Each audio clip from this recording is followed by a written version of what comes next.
Hey, Michael C. Anthony here, Stage Hypnosis University. Thanks for clicking. Here we are with another free video within the Stage Hypnosis University program. So many videos, so many chapters within the program to help you get on the stage as quick as you can, to help you make it happen. So what are we looking at here? What is this video? This video is within one of the most important chapters of Stage Hypnosis University. Is it the most exciting? Not necessarily, but it is one of the most important, and that is the chapter called Safety. So we want to make sure we're as safe as humanly possible for our volunteers and for our careers. Keep it safe, folks. What's this video on? It's on the chairs. You might say to yourself, the chairs? What details can we have about the chairs? Lots of details about the chairs. We want to get into every little detail to make sure you have all the information you can possibly have. Here we go, Stage Hypnosis University Safety Chapter, one of the many lessons within the chapter, this one on the chairs.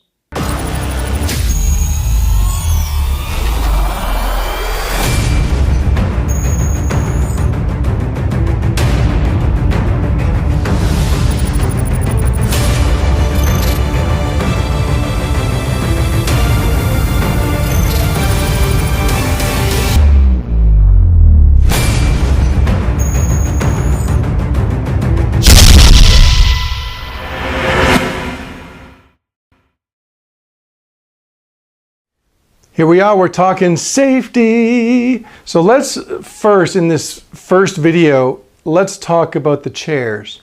You're going to have chairs in your rider, maybe 15, maybe 20, it all depends how you do things, maybe 30. Some hypnotists just have one row of chairs. Some people have 2 rows of chairs. So this is going to be up to you. So you have these chairs in your rider that are provided to you. What do you need these chairs to be like as far as safety is concerned? You need nice, relatively new, not old, not rusty, not chairs that with wood really old, and I've gotten them before, believe me, we've swapped them out with, you get slivers just by running your hand across them. You don't want old, ugly, rusty chairs because remember, your volunteers will be moving fast on the stage. You don't need a sliver, anything like that.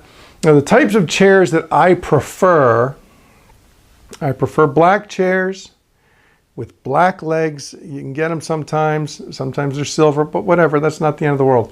I like black and black, I like padded, and here's a must in your rider. The chairs must be armless. Why? Because people will lay across the chairs and they can't do that if there's no arms. Okay? So you want attractive looking chairs. This is not for safety. This is just for the cosmetics of your stage. But you do want to avoid old rickety chairs and test those chairs because you don't want someone to sit in a chair and find out that it's broken. So test the chairs, make sure they're all sturdy. Believe me, the people that are providing these chairs for you, if the chairs are provided to you, they haven't tested them all.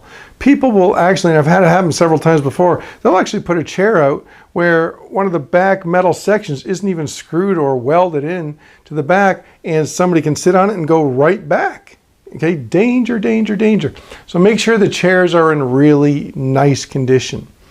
And we're going to go in this video on site, on location, to a show that I do where I'm going to first kind of give a little safety area, show you around the stage of this theater, and then I'm going to tape the chairs together. Well, I'm not going to do it. They've been done for me already, and this is what I recommend you do. Have that in your rider so you don't have to do the extra work, because let me tell you this, taping 15 chairs together every night or over and over again gets old. And you can simply, with a sentence in your rider, say 15 armless chairs with the legs taped together. Or if they're not taped when you get there, which sometimes they're not for me, I would say, hey, who can give me a hand here? And just tell them what you need to do, show them a couple examples, say take off pieces of tape about this long of the gaff tape, wrap it around the legs, maybe the front, maybe the back, depending on the design of the chairs. Some types of chairs, the legs, when you put all the chairs together, don't fit nicely together. Sometimes the design of the chairs, they're too far apart, so you might only be able to tape the front or the back. But do front and back if possible. You'll see in this video that they've been done for me, but I'm going to show you how it's done anyway. I'm going to show you a stage here. I'm going to show you the safety precautions that I have to take. Also going to show you what we do to keep the chairs together so they don't fall apart most of the time. You just never know what's going to happen in a show, right? Anyway, so let's get a look around here. Big, beautiful theater. Let's look at the house here. I think the seat's about 800, and it'll be packed tonight, I'm sure. This is our 9th of 10 shows in this venue, and we're recording most of them, so you'll see a lot of footage in different areas from this particular stage. Love this one. The chairs are great, nice and padded. Okay, but let's look over to the wings. You've got plenty of room here, unlike a portable stage. Of course, there's no drops off to the side, but there's plenty of room here. This is the back where I have the people stand behind the chairs. And you want to have a good amount of room here because people want to lay this way. And in between, not in between, behind the curtain, often when you are performing and there's a curtain here, you as the performer need to know what's directly behind that, because sometimes they're just hiding more equipment. And if you have a somewhat active show and somebody, say, gets scared or something, one of your volunteers, and they go running, you don't want them to bump into something that may be right behind this curtain. So safety first, remember. So I don't think there's anything back here. There used to be in years past, but this is totally clear. Okay, they got smart here. And piano way back there, but we won't worry about that.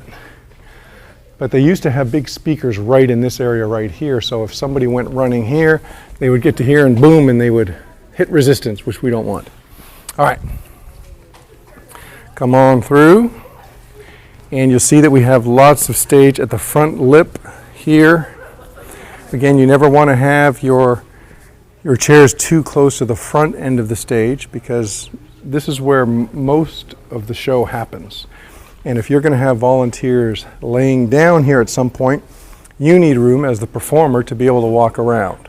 So make sure the chairs are back far enough in order to have lots of performing space. And if you have a big stage like this, you've also got room for people standing behind. I'll probably get 40 to maybe even 50 volunteers on this stage tonight, but I only like to do my base of the show with about 25, maybe 20. So we'll weed it down a little bit. So that's the stage, and everything is, I would consider this a very safe stage. During this show, when I do somewhat active parts of the show, they know me well enough here that some of the staff from the theater will come up onto the stage and just make sure nobody goes running any place or nobody has any kind of action. They're, a little worried. Everybody's worried about lawsuits and they don't want one. So they'll have some of their staff come up to act sort of as spotters during certain segments of the show. Not all the show, that can be distracting, but certain stages, small portable stages with a drop in the back, you need that. Okay, let's look at the chairs. You want to keep your chairs together because when you're performing, if there's an active part of the show, you don't want chairs to go backwards. It will happen, but you take any precautions you can in order for it not to happen. So if you see, before I arrived, they already duct taped all the legs of the chairs together. Okay, you can see that all the way down. They've done that.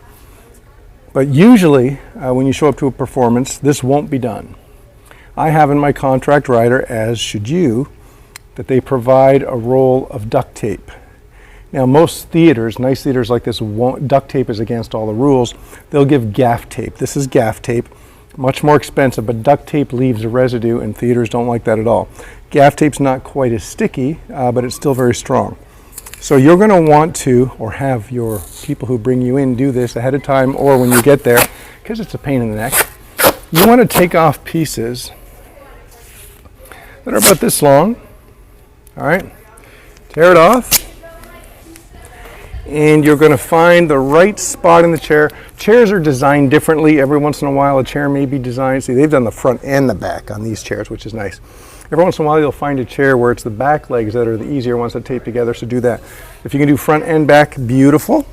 You just take the tape. I always tell people neatness doesn't count, and we do that. All the way across, front and sometimes back, if the chairs will allow it.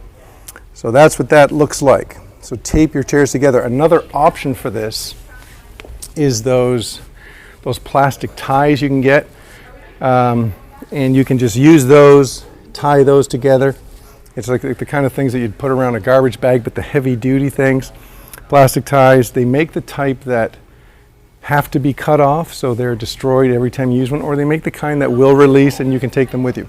I would sometimes bring 15, 20, 30 of those, a package of those with me when I tour, or the duct tape. I find the duct tape works better sometimes. Sometimes the ties will work better, okay? So that's this stage. Filming again tonight. You can see all the tripods everywhere. We've got a GoPro set up here, and we've got camera tripods here, camera tripods here, and we are ready to go in about 45 minutes. Also, as far as chairs are concerned, after the video that's within this video, when we go on location, understand during active parts of your show, or when people might get frightened of something, you might make them think that there's ants on their feet or something like that. You don't want them jumping on the chair. Danger, danger, danger. No standing on top of chairs. Okay. Also, sometimes your tape doesn't hold up, or sometimes those twist ties that you can also put around chairs, sometimes for whatever reason they just don't hold. Somebody does something and the chairs pull apart. If a chair pulls apart and that chair tips for whatever reason, here's a danger spot, okay? Because imagine a chair has fallen back. 4 legs are up like this, especially the top 2 legs. Imagine if somebody else with their eyes closed is moving around and takes one right in the eye. You don't need it to happen. So if you see a chair fall, if it comes untied, or if the tape breaks for whatever reason, your job immediately, even if other things are funny, things are happening, the audience is loving it, and it's funny that this chair may have gone down. Yes, I agree, that's funny. But your job is to go over to that chair and put it up back on its feet, and understand the fact from this point, you're not going to necessarily break the show. You would probably be a good idea to have somebody on hand to go tape that chair back together. It might throw off some mojo of the show. I generally don't. I would never recommend that to you. I would recommend be as safe as humanly possible. But if one chair is off, just make the mental note of that. Okay, so you know that one chair might be out of the equation. You can simply take it off stage, or have a stage hand, somebody side stage that you have for you, take the chair off stage. Okay, so what all I can say about chairs, you need them, but always be safe. All right, safety first. Did I mention that? I did. I know. I'll be saying it a lot this chapter. Safety.